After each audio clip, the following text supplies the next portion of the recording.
கந்தசஷ்டி கவசம் உருவான கதை தெரியுமா? பாலதேவராய சுவாமிகள் தீவிரமான முருக பக்தர். ஒரு சமயம் அவருக்கு கடுமையான வயிற்று வலி ஏற்படுது. எவ்வளவோ சிகிச்சைகள் மேற்கொண்டும் அவருடைய வயிற்று வலி தீரவே இல்லை.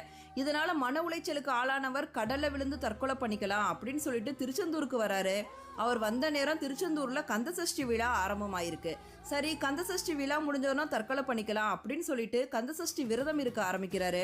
முதல் நாள் திருச்செந்தூர் கடல்ல நீராடி விட்டு முருகப்பெருமானை தரிசித்து விட்டு கோவில் மண்டபத்துல அமர்ந்து கண்களை மூடி தியானத்துல இருக்க ஆரம்பிக்கிறாரு. அவருக்கு முருகப்பெருமான் காட்சி தந்து அருள் புரிந்ததோடு தனக்காக சஷ்டி கவசம் பாடும் திறனையும் அவருக்கு அளித்தார். அடுத்த நிமிடமே பாலதேவராய சுவாமிகள் மனதில் பக்தி வெள்ளமானது பிரவாகம் எடுத்து ஓடியது. சஷ்டியை நோக்க சரவண பவனார் சிஸ்டருக்குதவும் செங்கதிர் வேலோன் என்று துவங்கும் திருச்செந்தூர் திருத்தலத்திற்கான சஷ்டி கவசத்தை முதன்முதலாக எழுதி முடித்தார். அவரை வாட்டி வந்த வயிற்றுவலி காணாமல் போனது.